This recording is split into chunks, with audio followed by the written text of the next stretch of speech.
if you don't have that attraction, then there's a problem going on. Yeah. Well, the initial attraction, or do you mean like in general? I think in general. Really? Oh no, if we disagree on that.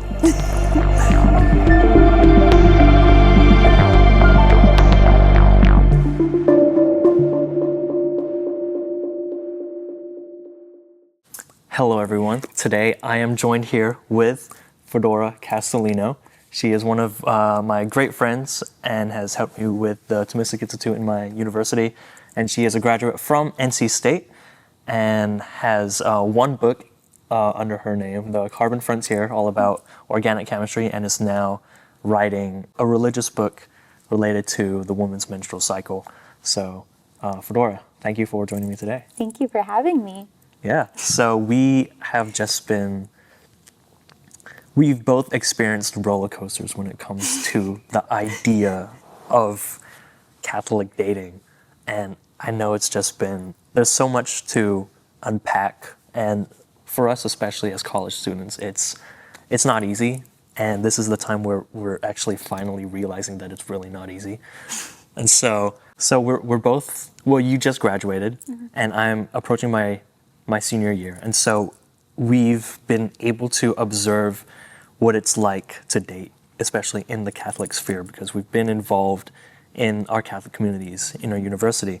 And so I guess one of my first things I would like to ask and like for us to explore is like the difference between secular dating and dating within the Catholic sphere. Because I do think there are major differences, and there's so many gifts that I can see in Catholic dating, and I was just kind of wondering, like, what are your thoughts on like the Catholic dating sphere versus the secular dating methods?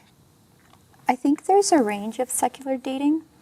So I don't necessarily want to say like secular dating is one way, because it could be different. But Catholic dating, I think, is more, it's very focused on the sacrament of marriage. Yes. Like dating has a purpose, which I cannot say all of secular dating has a purpose. Right.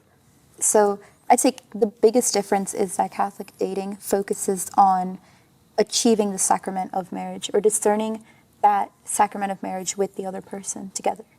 Yeah, and I think it's something that secular dating lacks, because, I mean, at that point, what exactly are you dating for? Is it just marriage? Is that the end goal? Or is there something more to it, which Catholics would say there is? And I think that's probably one of the most beautiful things about it, because you don't see marriage as the end goal. You're both chasing something that's very beautiful. And I think to work on that together is very nice. You know, I saw this Father Mike Schmidt's video, Okay. In which he mentioned that marriage is a place where both the man and the woman go to die and go to heaven. And I thought that was really beautiful, because it just shows the importance of marriage, because it's not like once you're married, your vocation is done. Right. Or like once you're married, that's what the point of dating was. Right. But it's like literally a place where you go to die. Right, exactly. It's so beautiful. Yeah, because the main goal in marriage is to bring each other to heaven. And I just think... Be saints together. Exactly. And I think that's, it's a very beautiful sacrifice. And I don't know, I think that if you take that away, you kind of lose purpose whenever you're going through some kind of dating. So Yeah. So with that said about Catholic dating versus secular dating, do you think one is harder than the other? Because I feel like when it comes to Catholic dating, there's so many people that are going to ask, like, is this too far? Is this permitted? Is this a sin? Versus in secular dating, it's like you set the rules yourself.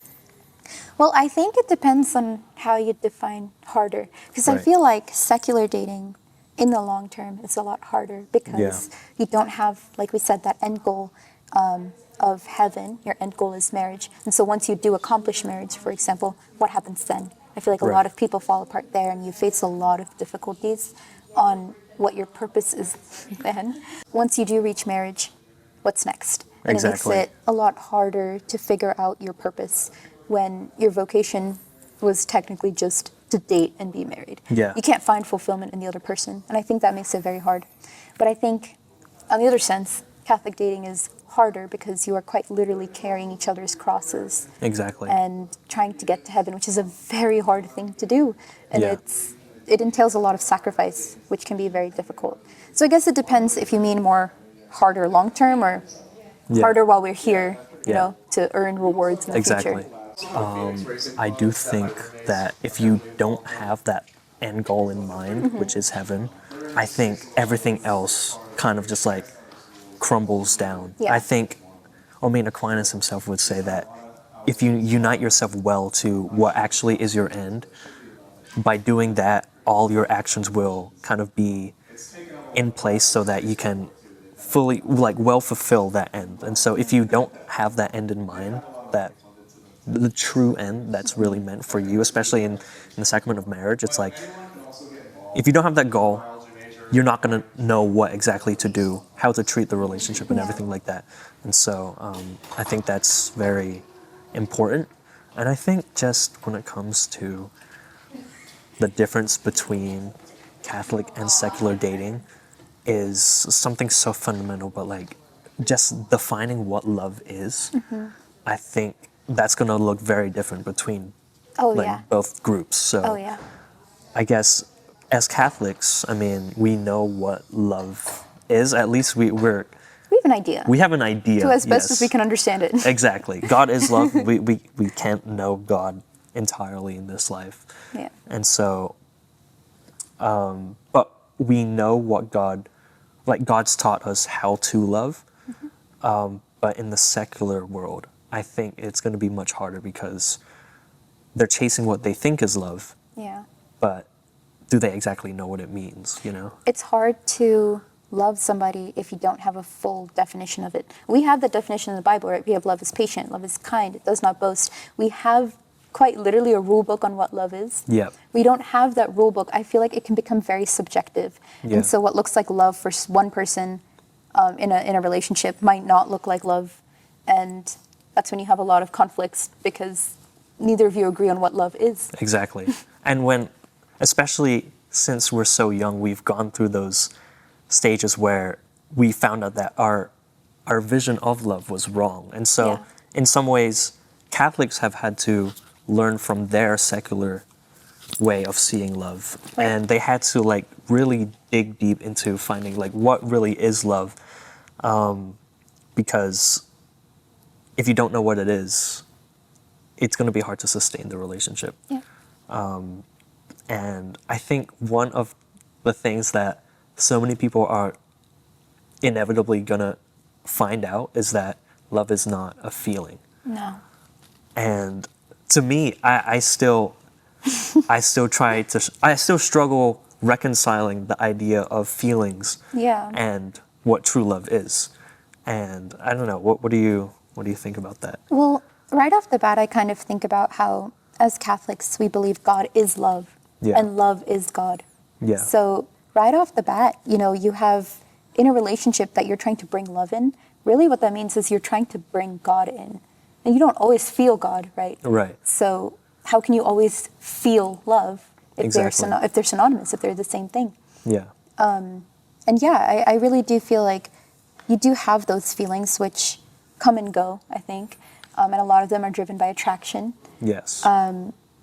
But love is beyond attraction. Love takes attraction into account, but goes so much deeper and so much beyond that. And it's so beautiful because even when both man and the woman don't necessarily have the feeling, they still choose each other. They still choose to do good for the other person. They still choose to sacrifice themselves for the other person. Yeah. And that's what makes it so beautiful. Yeah. Yeah, and when couples enter this kind of phase where the initial feelings have gone away. That honeymoon phase is gone. Exactly. Yeah. A lot of people might get scared. It's like, Yeah. what is happening? Does this mean this is not for me? Mm-hmm. And so those stuck in that situation could be kind of, if they rely on their own concept of what love is, they could make the wrong move. It's almost like that feeling of, I don't know, I've heard this a lot, but the idea of like falling out of love. Yeah. I don't think, and I might be wrong, but I personally don't think that's possible. I don't think Okay. you can fall out of love. I think you can start choosing to do things that make you lose love, but I don't think you naturally just fall out of love with somebody. Yeah. The Catholic Church, the Catechism would say that to love is to will the good of the other. And so if we take the phrase falling out of love, it's almost as if Yeah. maybe you're choosing not Exactly. to. It's a choice. Yeah. Yeah. Yeah. I find that very interesting because, I mean, you had a really good analogy, and we've spoke about this before, but the idea of a catalyst and a reaction. Explain it, because I think Well, I it's love chemistry, so that's That's right, that's right. You do. Well, I was talking about attraction being analogous to a catalyst in a chemical reaction. And that catalyst being the initial spark, you need that catalyst to start the reaction. But the rest of the reaction kind of just flows and it ends and you get your products. Yeah. And I think I used that analogy very lightly to kind of exemplify how you have attraction being very important. You do need attraction. You need those initial feelings for a person. Yeah. But once those fade away, once that dies out, the reaction or the love and the relationship can still grow and flourish and get to the end goal, which is heaven, by itself naturally without having that catalyst or those feelings, because it's what you choose in the rest of the time to get to your end goal. Yeah. Heaven is essentially a choice. Yeah. Yeah, I mean, I do think it is very important that, attraction is part of that reaction. I mean, it's important that that is the catalyst. Because, I mean, priests have told me that if you don't have that attraction, then there's a problem going on. Yeah. Well, the initial attraction, or do you mean like in general? I think in general. Really? Oh no, if we disagree on that. Well, okay, give me more context. Tell me more about I what you're think saying. if you don't see your partner as someone attractive, there could be a problem. Okay, I can get on board with that. I guess what I'm more asking is, I can see like if you didn't find them attractive to begin with, it's hard to pursue a relationship with them. But I do think it's possible for the attraction to kind of fade out or die out in the process of a relationship. Sure, yes, And I think that exactly. can be cultivated to bring that back. I don't necessarily think that just because you've lost the attraction, it's like, I guess it is a problem because you have to pour more back into it, but I don't say it's a problem for the relationship itself. Yeah, I don't know if I'm making sense though. I think that does make sense. Attraction could be a good starting point that could make someone want to chase their beloved, or like in a good way. to of pursue course. them, yeah. Yes, to pursue them. But if that was never there, like that could be a problem. Oh yeah. Yeah. Yeah. If that was never there, I think that's very hard because, I mean, what is the end goal of marriage? It's, you want to have kids, you want to procreate, and it's very hard to do that if the attraction was never there to begin with. Yeah. If people don't really understand the true role of attraction, Yeah. then they might think that once those feelings go away, which They do. inevitably they will, They do, yeah. they might think something's wrong when really Yeah. it's a very normal process Yeah. to go through. It's healthy even because that gives you the opportunity to practice love. Yeah. Yeah. One thing I really like what you said was that once the feelings go away, that's when real love starts. And I didn't think about it that way, but I think that's so true because if love is primarily an act of the will and you're not just acting out of emotion, then losing those feelings is a true test to how much you're willing to love this person. Right, yeah. Yeah. And I mean, this is true for religious life too, I think. Like the attraction towards religious life. I think in the beginning, many like nuns or, priests, they're enamored with the idea of being a priest or being a nun. Yeah. And it's beautiful. But then as the years go on, like why do you think seminaries can be upwards of 10 years? Yeah. It's really to test that will. Because Yeah. those feelings are going to drop. You're going to doubt yourself. You're going to doubt if this is even your calling. Right. But you have that much time because it's really a test of your will. Yeah, exactly. My question to you is, and we've spoken about this before, but I think what you said was really nice, but once all that attraction is gone, like, why continue? If that makes sense. What exactly is that driving force that's making you continue the relationship, even though, you know, you might feel lost, you don't know why. You're just going with the flow at that point. Well, why do you want to get to heaven? Because that's the fulfillment of joy. Yeah. Yeah.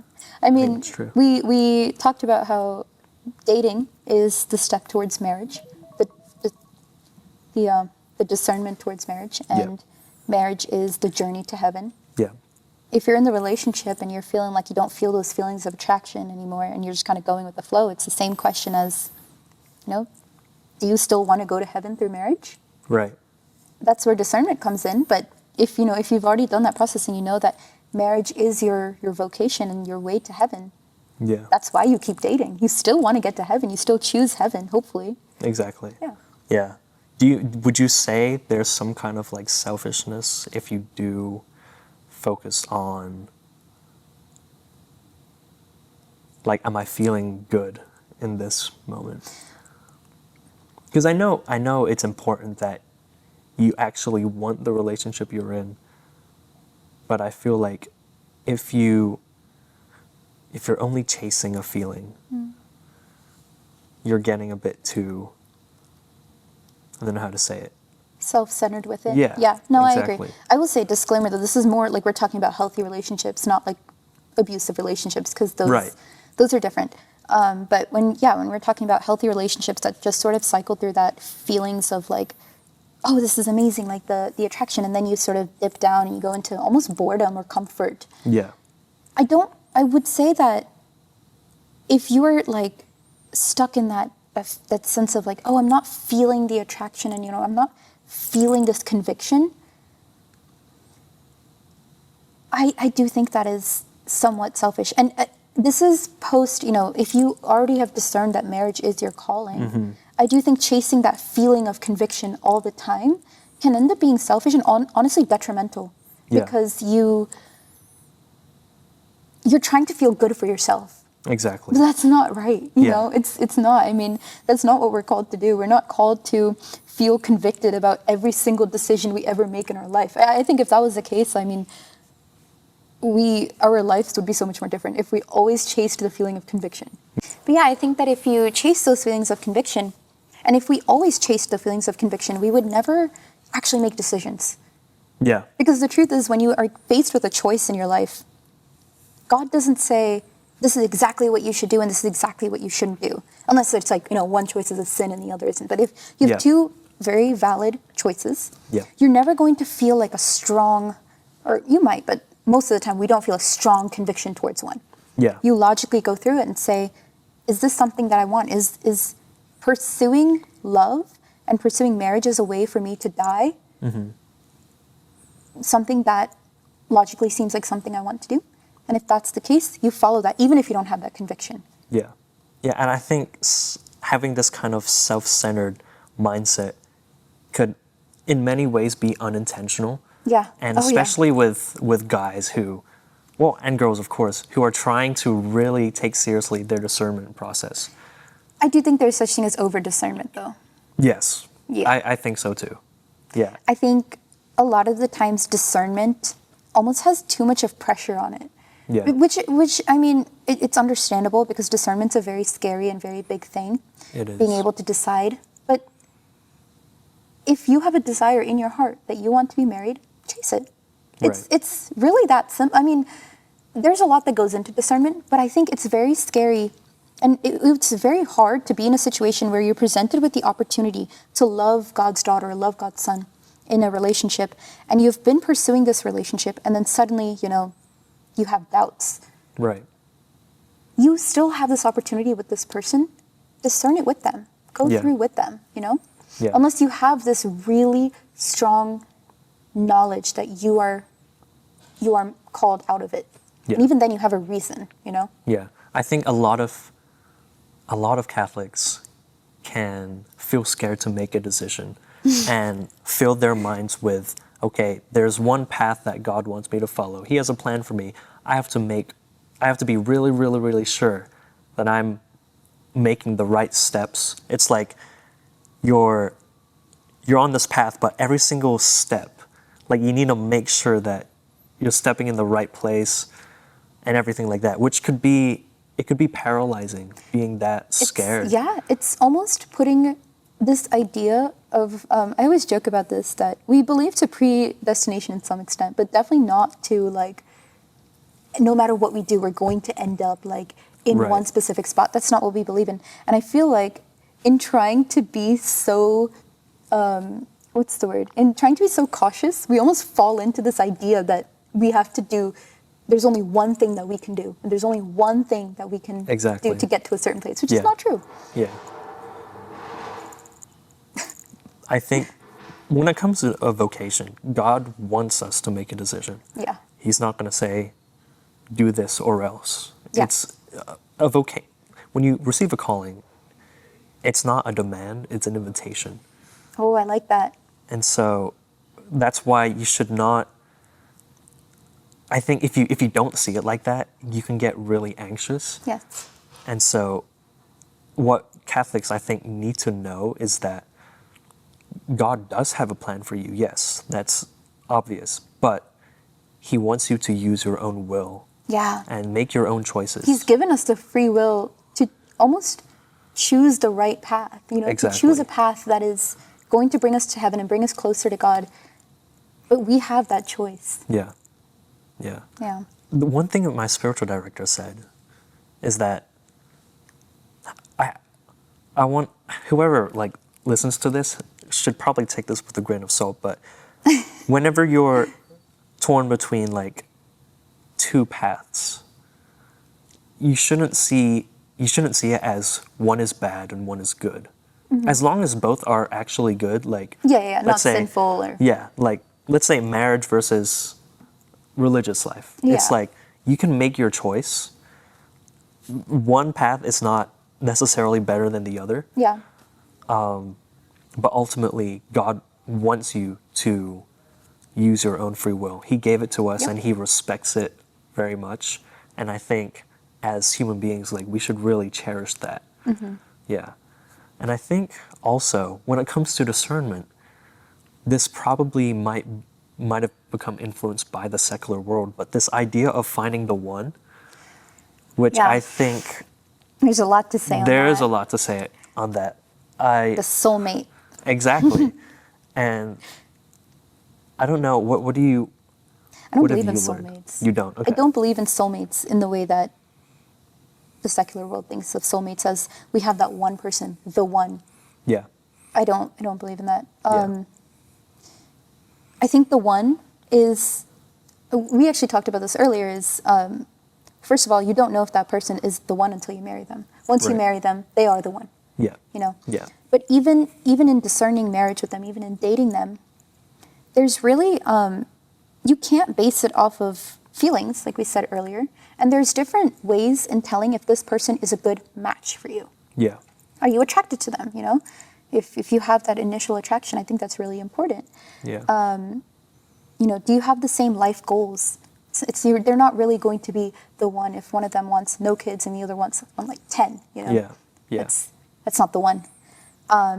Do you have the same fundamental values? Yeah.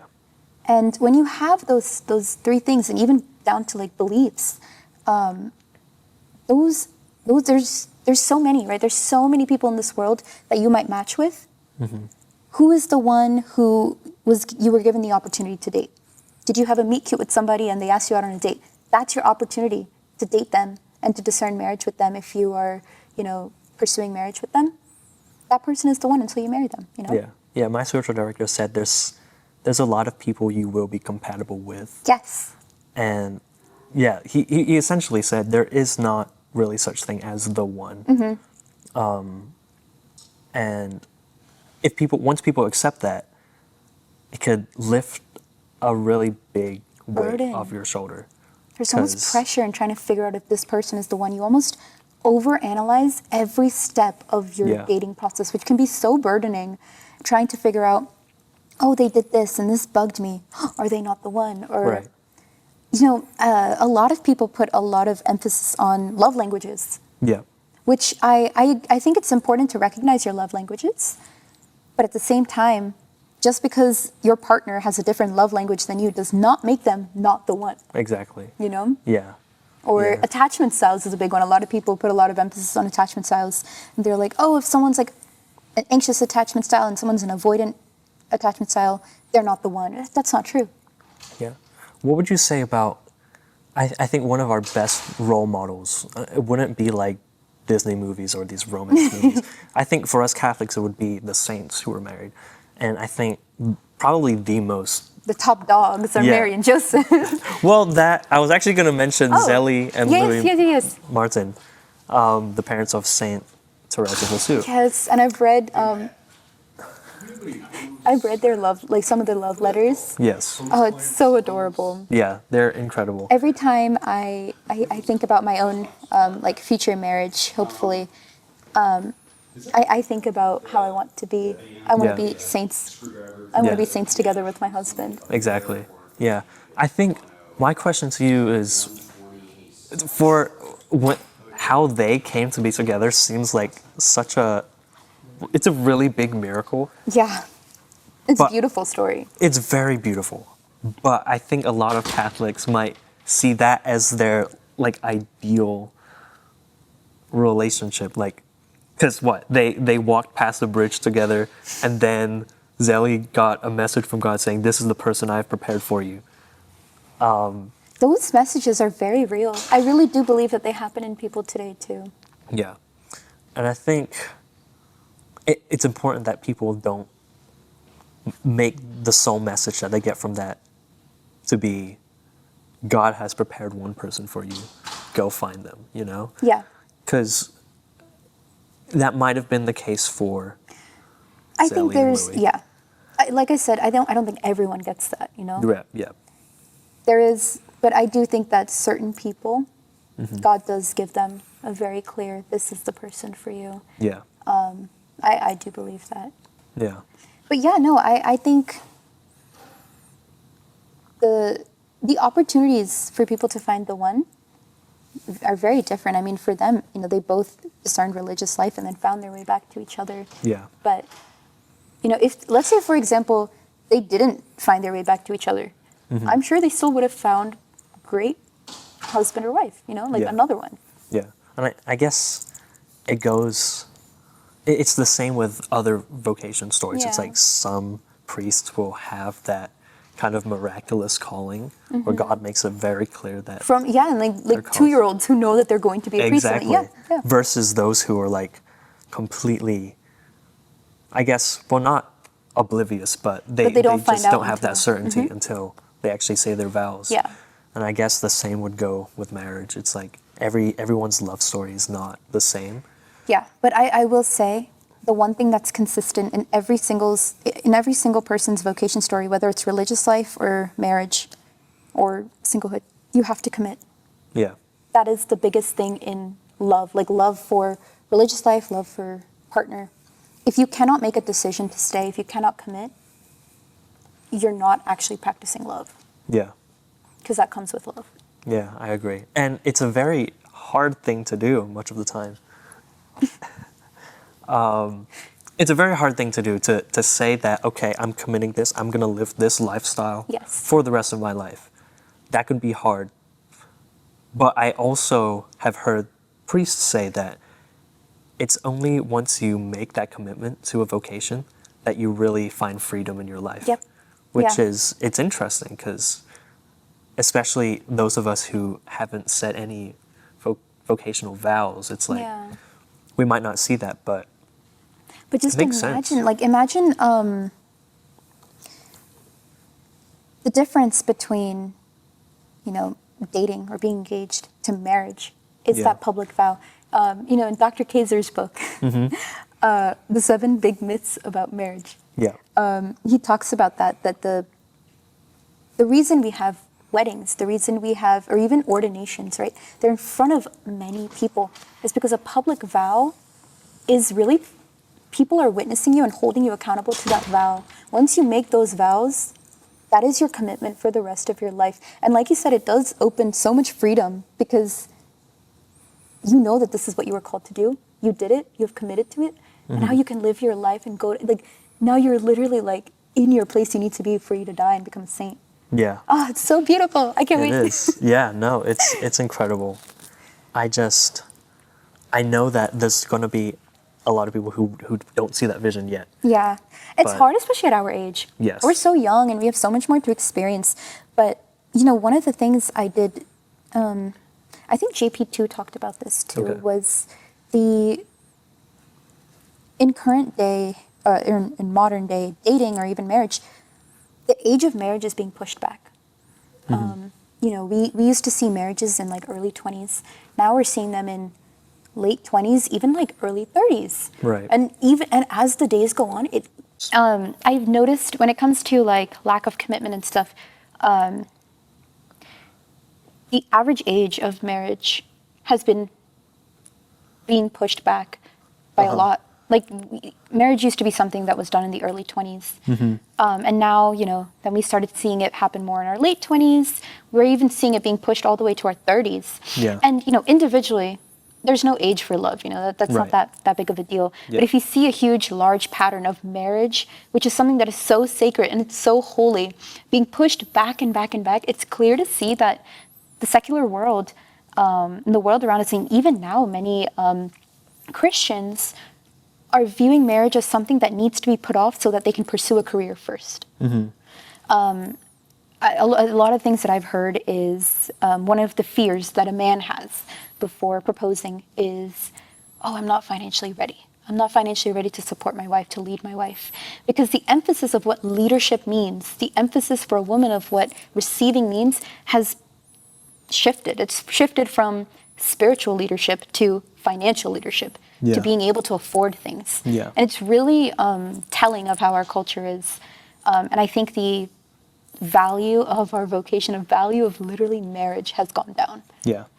And I think Father Mike Schmidt said something where it's like if you have that calling and you feel like you're too young, I mean, like if you're like 20, 22, Go for it. Go for it. Exactly. Go for it. That is like how beautiful and how blessed that person is to have found, let's say we're talking about marriage, but how blessed is that person to have found someone that they want to die with Yeah. at that young of an age. Yeah. Why would you wait?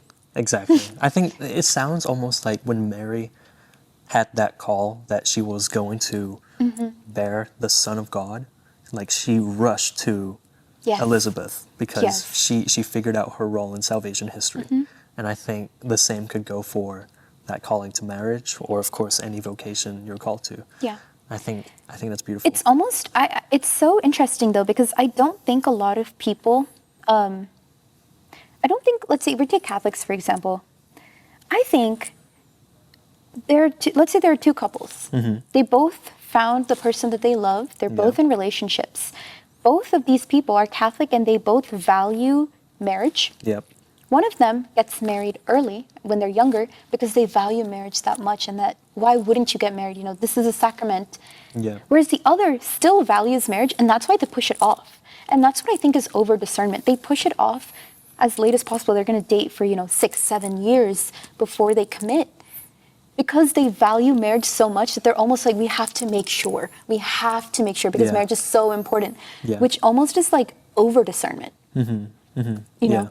Yeah, I think just in general, the idea of marriage has changed because, I mean, it wasn't that long ago when arranged marriages were a thing. It's still going on. I'm Yes. Indian, Yeah, but I have heard, though, that I think I've heard something that arranged marriages do better than when the person can decide who they marry. Oh yeah, because there's a huge misunderstanding, at least in my culture, about what arranged marriage is. Like a lot of people think arranged marriage is a forced marriage. Yeah, Two completely different things. Right. Arranged marriage is your family or your guardians finding a match for you based on compatibility. Yeah. And you meet with them. You kind of test the attraction. You test the waters. And if you don't feel that way with them, you don't marry them. Yeah. But it's very quick. You meet them. You know that this person's a match because both of the people have, both of families have arranged that. Your end goals are the same usually. And so then you just test the attraction. And if all of that is there, again, it is a beautiful way of committing, of choosing Yeah. love. Yeah. And those are the requirements that we need for love. Yeah. I'm not saying that, marriage has to be an arranged marriage. Yeah. But it is the same principle that you find someone with the attraction and the goals and the life, like the end goal, and that is it. That is marriage. It's simple. Yeah. Would you say that that's a con of dating too early or getting married too early because you're relying on your own like young wisdom compared to in an arranged marriage? It's your parents' wisdom who have more experience. Hopefully they have a better idea of love than you.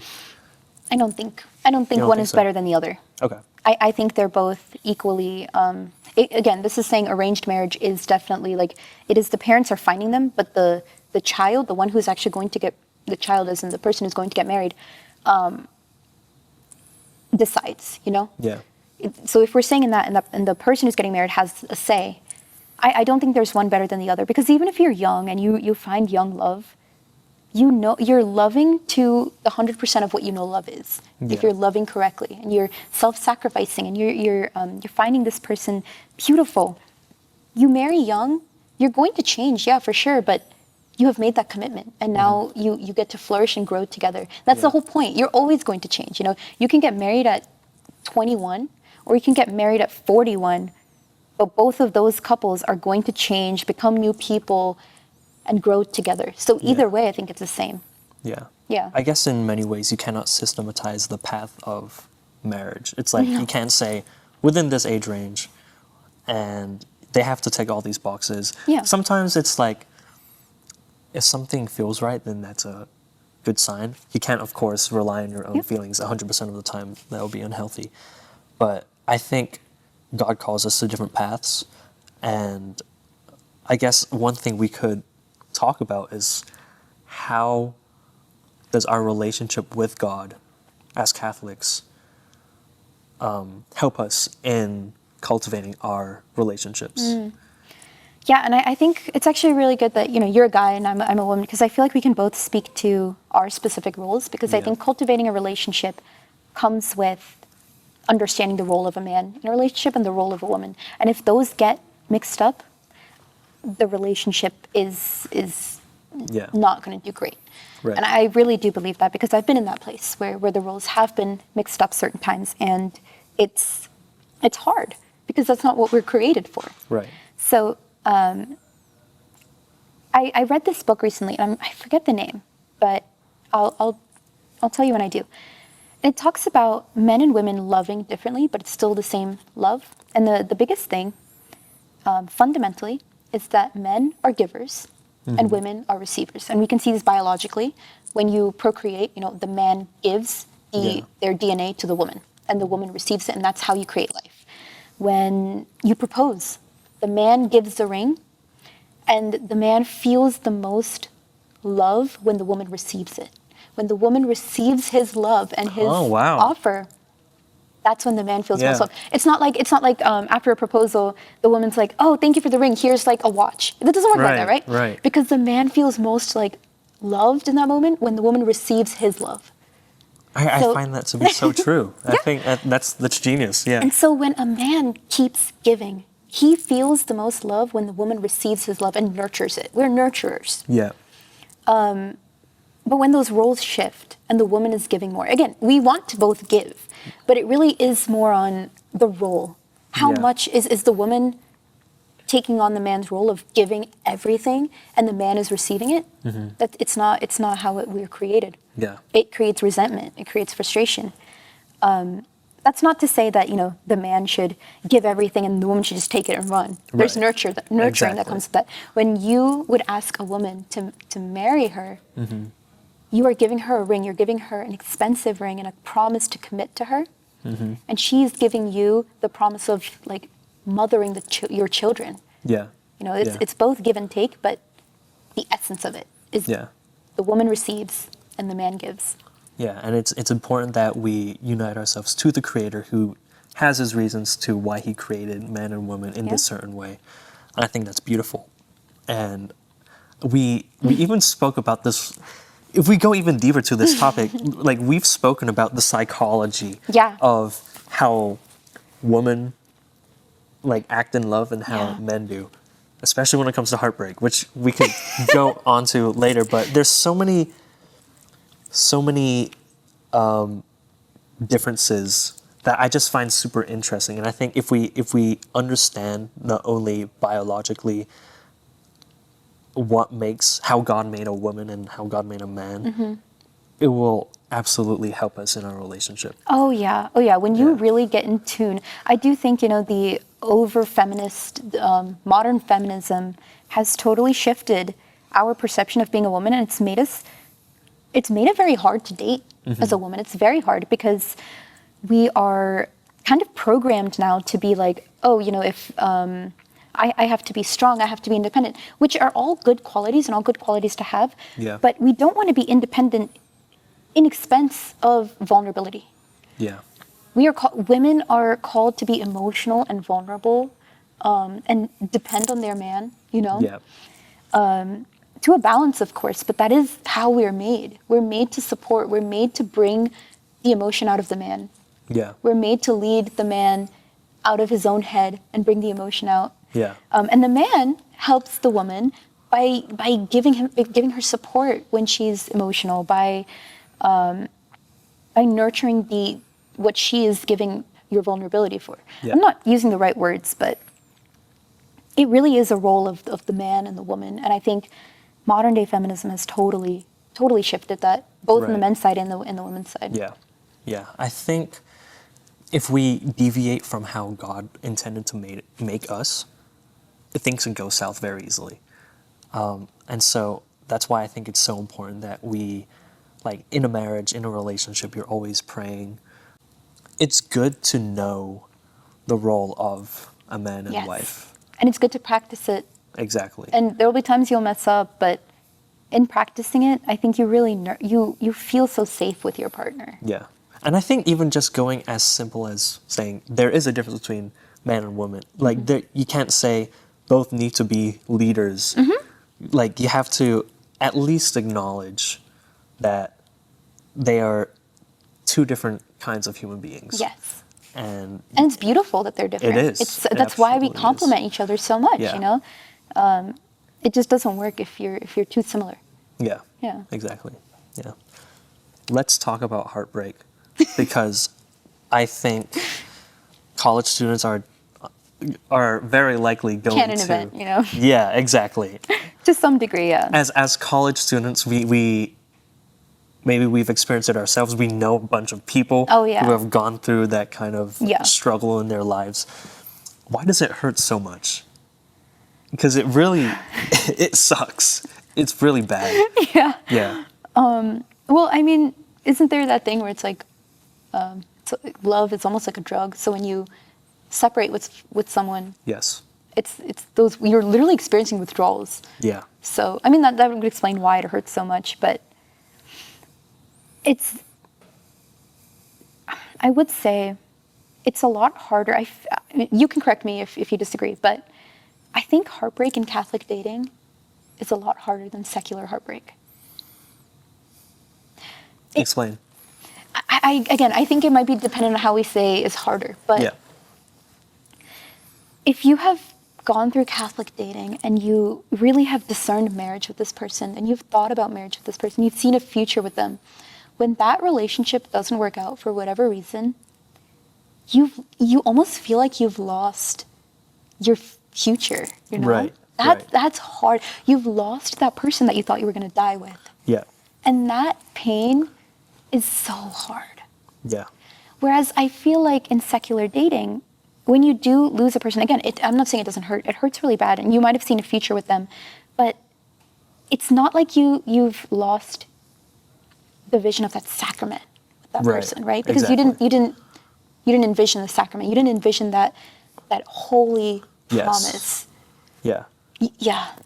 Like they don't know it's much more than just boy likes girl. Exactly. It's Yeah. like when you lose your person that you wanted to marry in the church, it's almost like you lost your saint. The other person you wanted to be a saint with. It's so hard. Exactly. Yeah, I think God made us for love, and the sacrament of marriage is something that most people are going to be called to. And so I think because he made us in that way, whenever we like break ties with someone who we loved in such a very profound and holy way, like it's inevitably going to be really painful because we were made for love. And so when we lose that, When you lose love, it's it's really hard.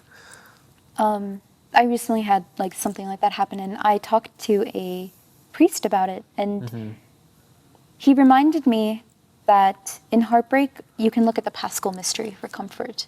And Okay. he told me that in dying there is resurrection, in dying there is life. Always, always, always, always. Especially when it comes to Catholic like relationships and love. In dying there will always be rising, and whether or not that is in dying of a relationship, there will be a rise of a new one, or in dying of a relationship, there will be rising in the same relationship later. Like there's different ways, but we can say with full confidence as Catholics that in dying of one thing, there will be rising. Yeah. And so, that's all we can do to cope. Yeah. God can take something bad and make something really good out of it. And not just can, but he always does. Yeah. Yeah. Always, always, always. Yeah. It's beautiful. And I think I see people in the secular world, when they go through this kind of heartbreak, there's always that one saying that, oh, I'm just working on myself now. Myself? Myself. I'm just working on myself. That's right. They're working on themselves because it's like they're learning something, and I think God's moving them through that experience because there's got to be a reason why people are deciding, okay, there's something wrong with me that probably hurt that relationship, Yeah. even though they're not tying it to God's providence, but God's moving them in some ways. And I think for Catholics, it's a more vivid vision that God's giving them because they know it's coming from God. God's calling them to renewed conversion whenever like these heartbreaks take place. Yeah. I think a lot of the times, so or at least I've spoken to some Catholics who, when they go through heartbreak or they've broken up with the person they thought they were going to marry, a lot of the times they think, oh, I lost my vocation. I lost this was the person I was going to marry, that was my vocation. And I don't think that's true. I think, I was talking to someone who's about to join seminary, and the way he mentioned it really, it just struck me. Our vocation isn't when we get married. It's not that our vocation is marriage, and so once we get married, that's when our vocation starts. No, our vocation starts now. Our vocation starts when we're single. Our vocation starts, through that journey, through that process. And so your heartbreak is part of your vocation. This is our vocation, Yeah. We haven't lost our vocation with that one person. We are in our vocation right now. Yeah. It is up to us now. Do we pursue our vocation? Do we heal? Do we move on? But we're still in our vocation, we haven't lost that. Yeah. As long as we have love as, like what Saint Therese would say, our vocation is love, primarily. And so I think as long as we have that idea in mind, it's like following that call to love can be a really good guide, helping you move forward. I think when I went through a heartbreak, literally like a few days after, I was like, you know what?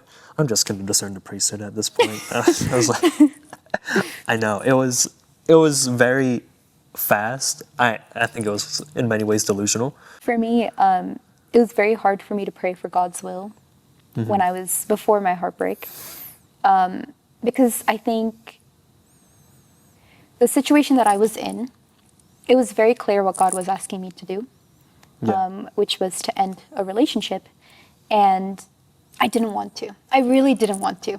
I knew that was God's will because it had to have been done, but I didn't want to. So I would always, I couldn't. I knew deep down what I needed to do, which was end the relationship. Because praying for God's will in that time is so scary, especially when you know what God is telling you to do and you don't want to do it. Right. But then once I did do it, and once I did what I knew God was telling me to do, praying for God's will became a whole lot easier because I was kind of just like, I already lost the one thing that I wanted most. Yeah. At this point, there's nothing, Right. At this point, it's just easier to pray for God's will. Yeah.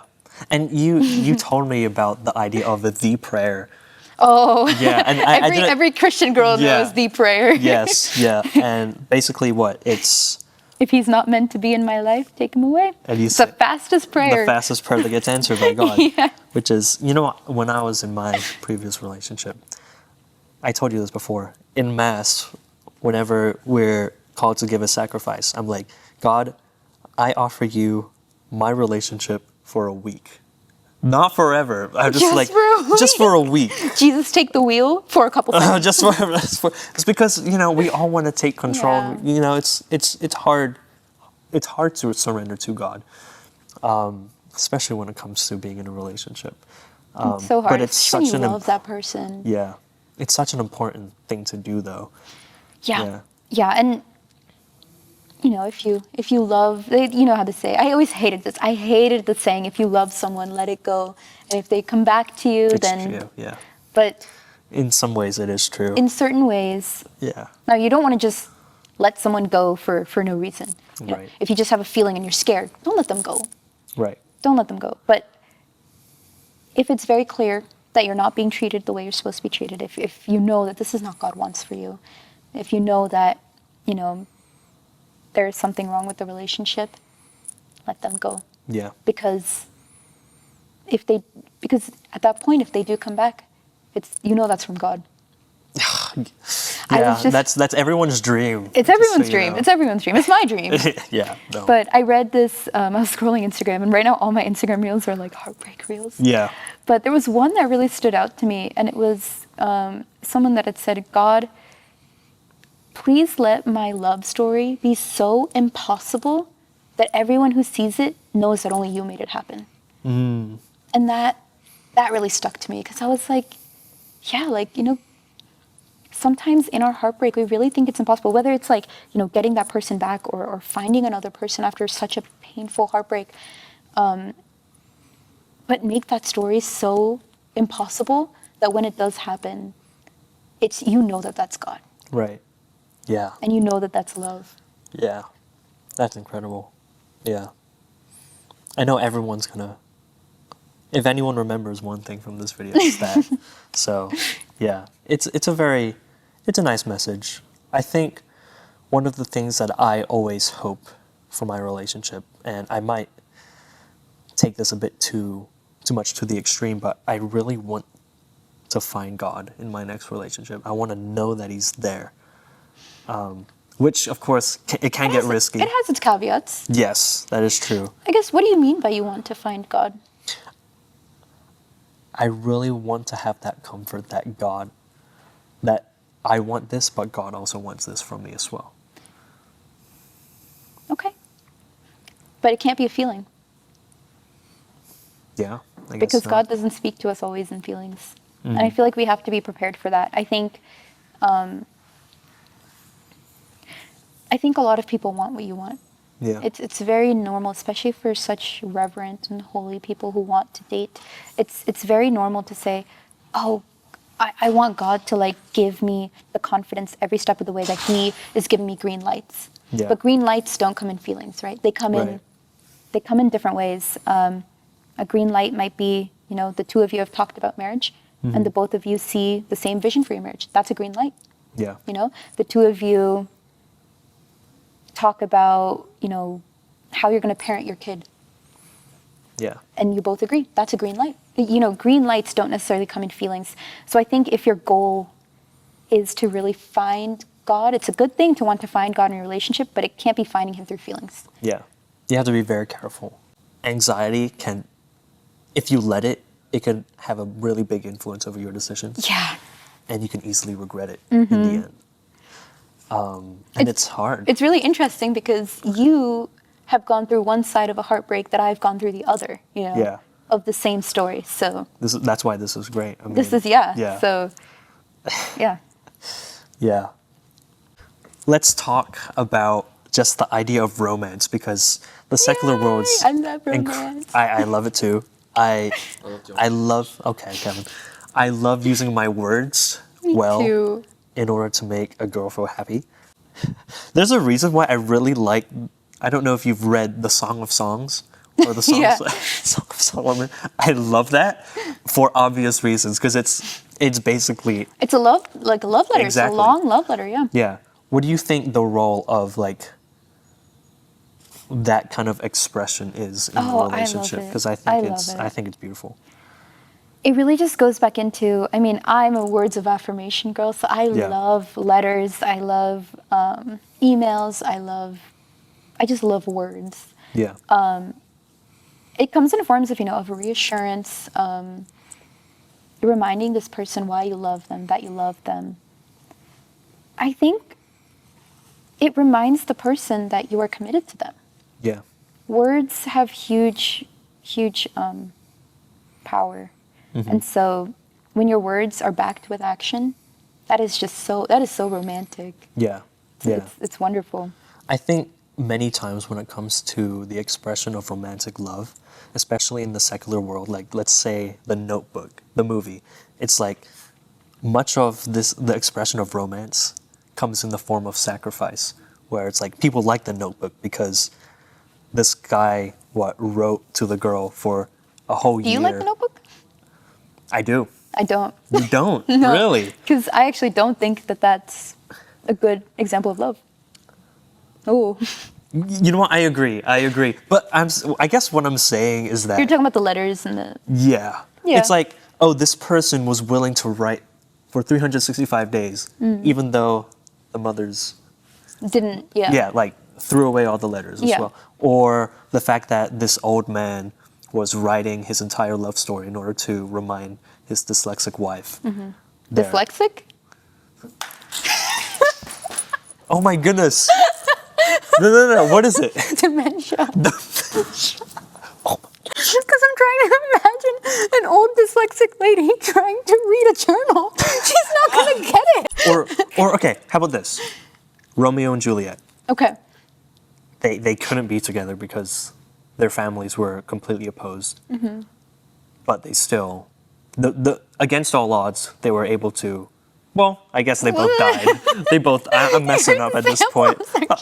Oh my goodness, what's another love story? See, I can't keep doing this. Mario saving Princess Peach from Bowser, or Let's see. people find that romantic, or Flipped? There's no sacrifice in there. Nah, there's no. Well, no, not really. It was kind of. you know what I do like about Flip though? Like, the girl was really on her own journey to figure out what love was. And I think once she figured that out, To an extent, the guy too. yeah, To a certain extent, yeah. yeah, I think that's beautiful. I don't know if many people would know what Flipped is. Yeah, we got Incredible movie. It's a good love story. Really? Okay. What's a popular romance story? Be careful to say, but I do think it's not necessarily like the most important thing when it Right. comes to love. Yeah. And I would even go to say that you don't technically need it. Okay. I think I can see that. Yeah. In the sense of like you don't technically need it to stay married and to still choose the other person. Yeah. But it really holds it together and it really like makes it flourish. Yeah. It makes it exciting. I think romance helps to really remind the other person that this is a very exclusive thing. Like, Yeah. this is only meant for you and you only. Exactly. And I think that's a very beautiful Treating thing. your woman or your man different than you would treat others. Yes. Yeah. And I don't know, for the person on the receiving end, I'm sure will feel like Oh, it's incredible. amazing. Yeah. Yeah. And I think maybe that's kind of how romance serves the relationship. It Yeah. makes them know that they're seen as special from their beloved. And so, yeah. Yeah. Yeah. Yeah. Well, it was nice chat. There we go. Yeah. Thank you, Fedora, for Thank joining you. me. And for those watching, please follow Fedora on Instagram. Oh, I got a shout out? Yes. She has the blue check mark. She doesn't need any more, but it still works out. Anyways, thank you guys for watching. If you have any comments, nice things to say about Miss Fedora, type it in the comments. Let us know, and we'll catch you in the next video. Yes. Yes. I will not be there though. No, I might. Yes. All right, that's good.